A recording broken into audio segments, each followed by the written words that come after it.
Wow, Candil lagunya begini kan dia rocker banget kan? Tetap goyang. Berarti semua musik masuk. Masuk. Oke, kita sudah bersama dengan Candil. Gimana dia? Puasa lancar? Alhamdulillah. Diharapkan lancar. Oh, ini ngeluarin album religi. Album rally. Jadi naik mobil balapan. Iya. Jadi sebetulnya ini judul lagunya keren, Gadis Korengan kalau nggak salah. Keren, Gadis Korengan. Coba kita dengar lagunya ya. Asik. Oh Tuhan, berikan aku gadis Korea yang soleha, yang tercantik dan baik hatinya, kaya raya, yang cintanya hanya untukku. Ini sih asik banget nih nyari cewek ya, udah gadis Korea, salehah, kaya raya. Cantik banget. Udah gitu cintanya cuma buat gua, jadi terserah gua mau ngapain dia tetap cinta sama gua. Berarti lagi nyari perempuan halusinasi ya? Iya. Inilah yang dimaksud dengan cowok matre ya begini. Sebenarnya lagu berikutnya judulnya ada Ego Lelaki itu. Ego Lelaki. Oh, jadi masih ada kaitannya dengan si gadis Korea ini? Enggak, sama aja sih. Sama juga. Ada lagi lagunya Candil yang untuk tema Ramadan ini ya kalau nggak salah ya. Religi juga, Pak? Masih dalam proses. Masih dalam proses. Tapi kalau ngomongin soal bulan puasa, memang kalau bulan puasa para musisi itu mulai ngeluarin album religi. Ya. Gitu Dan kan. sebetulnya saya heran kenapa harus di bulan puasa, harusnya bulan-bulan biasa juga bikin aja kalau album religi mah. Mungkin di bulan puasa. Mungkin momennya pas Momennya lah. pas Mungkin kali momennya ya, pas. Jadi karena semua tempat juga nyetelnya lagunya lagu-lagu religi gitu kan. Tapi nih kalau- lagunya Candil keren banget. Isi lagunya itu sebetulnya bukan lagunya dia, tapi ada lagu Bimbo ya, ada lagunya Opi. Daripada kita tidak kompeten tapi sosok nyanyi-nyanyi, mendingan lebih baik kita menyarankan orang. Dengarkanlah lagu Bimbo. Iramanya sangat menyentuh hati. Gitu.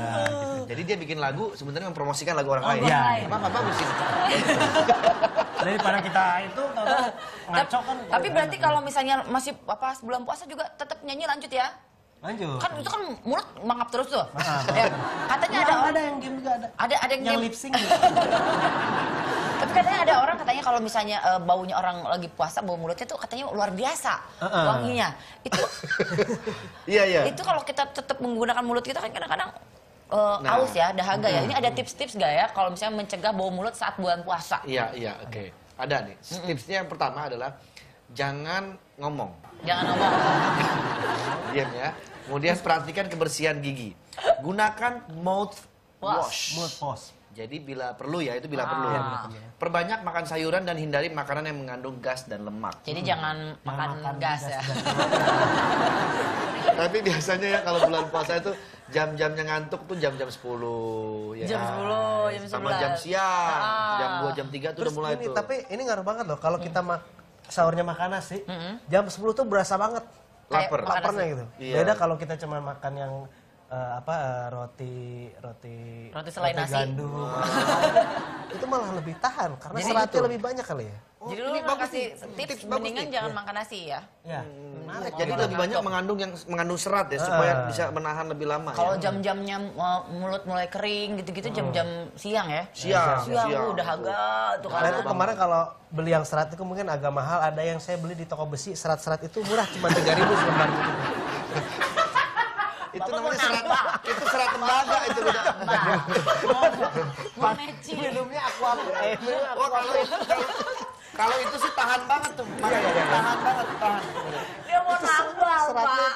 Yang serat-serat nambalan itu, Pak. Yang warnanya putih. Iya, yang warna putih tuh diolesin itu biar nggak bocor. Yang bikin fiber buat bikin fiber. Iya, itu serat itu kan ya. Seratnya. Jadi mendingan makan itu ya biar kuat. Cuma 3.000 seperti ini loh. Murah meriah, ya. Tahan lama lagi. Tahan, itu bukan makanan. Terus kemudian ada lagi jam gelap mata, beli ini itu pas ngabuburit. Nah, kalau pas Itu lagi nafsu ngabuburit. tuh. Udah semua di meja makan dibeli semua kan. Ada es cendol, ada kolak, ada nasi. Satu gelas es cendol itu sama dengan 2 piring nasi. Nah, katanya itu dia. Bener. Perbandingannya begitu. Satu Perbandingannya gelas es begitu. cendol dengan 2 piring nasi ya. Nah, itu. Berarti 1 es cendol cukup ya? Cukup untuk makan nasi 2 piring. Jangan nggak usah makan nasi lagi, tapi nggak mungkin.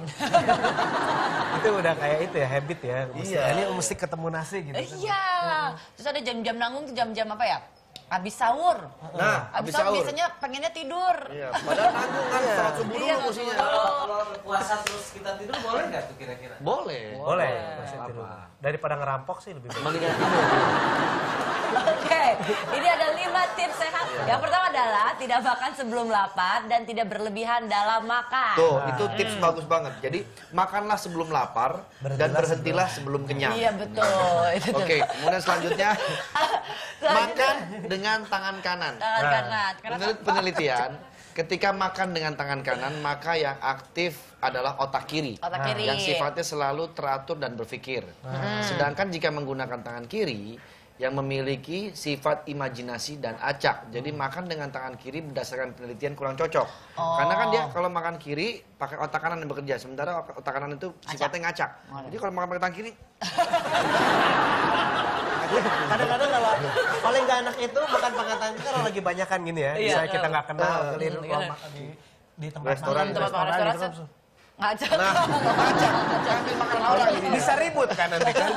Jangan. Maksudnya niat kita baik, berpuasa malah jadi Malah ribut. ngambilin makanan orang. Bener, jangan. Dan juga duduk ketika hendak minum. Ya, jadi kalau minum itu jangan tiduran. Ya, apalagi kayang ya. Apalagi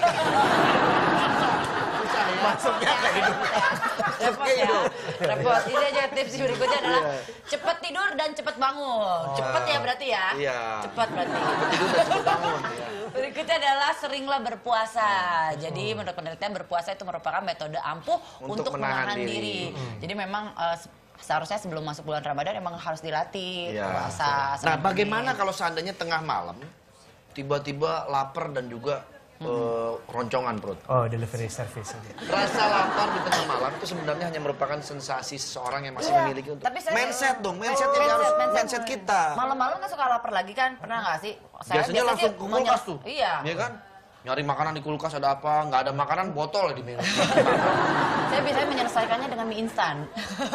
Nah, itu nggak boleh tuh. Itu. Nah, biasanya yang simpel kan begitu kan? Ah, adanya mie instan makan. Ternyata cukup dengan minum air hangat saja.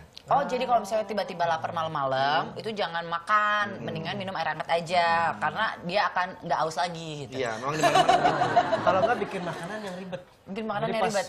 Udah malas duluan ya? Udah malas duluan gitu. Misalnya Pas bikin bangun. soto Betawi atau apa gitu. Bikin dulu ya. Bikin dulu ya, bikin ribet. Ah, ribet nggak jadi. Hilang. Malas aku angkat. Bener nih, Pak. Pas tidur set, hah, lapar nih, bikin rendang. sama. Marut, Kalau nggak dodol. dodol. Nah, karena udah capek akhirnya Udah gitu. beres, ya udah pagi.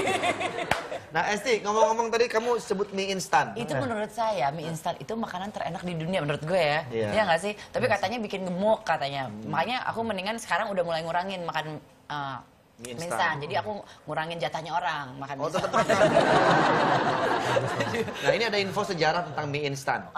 Tahun 1958, Amerika Serikat sedang gencar menyumbang gandum ke Jepang yang sedang paceklik pangan pada waktu itu. Harga terigu menjadi murah. Melihat banyak orang melahap mie di dekat Toserba, Hankyu, Osaka, Ando berpikir mengapa tidak membuat mie saja dari terigu? Oh, jadi pada tahun 1958 mie itu tercetuskan ya? Nah, betul. Kalau penemu mie-nya itu siapa? Namanya Yusuf Miyana. Oh, gue ngarang. Miana. Dia cewek apa cowok? Kalau Miana biasanya cewek. Ini makanya namanya Ando. Ando. Gitu. Ando. Berarti salah namanya di Ando sama Di dia. Ando, di Undo itu.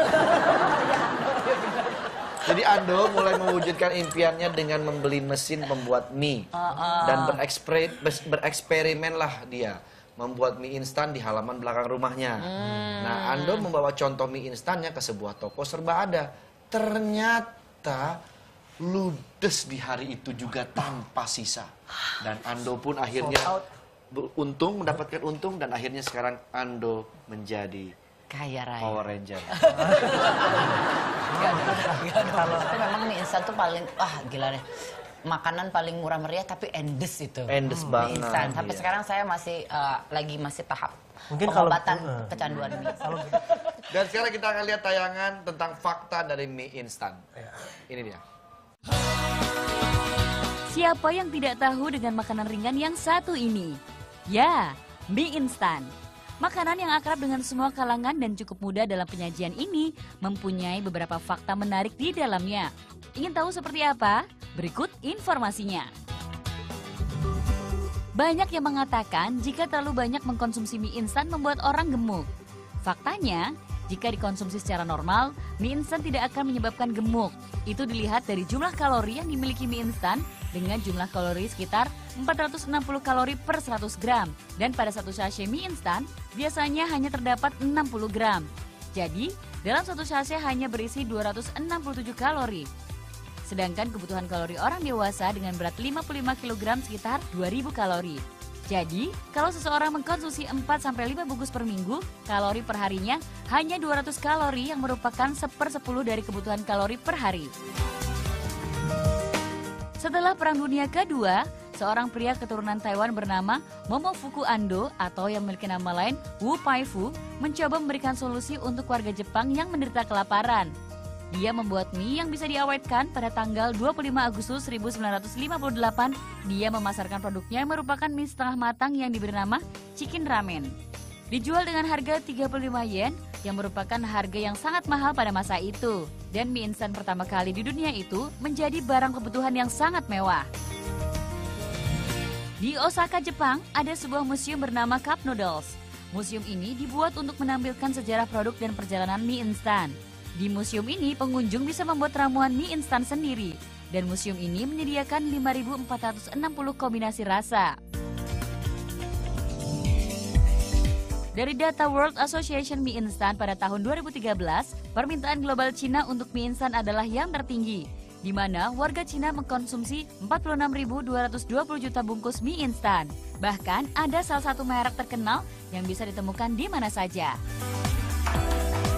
Nah, itu dia fakta-fakta tentang mie instan. Sejak zaman dulu udah ada. Ada museumnya juga di Jepang. Ada museum mie. Museum mie. Museum mie. Kalaupun di sini ada mungkin museum tempe ya banyak. Musim tempe. Tempe dan tahu ya. Tempe dan tahu. Belum ada sih. Ntar kalau mau bikin lah.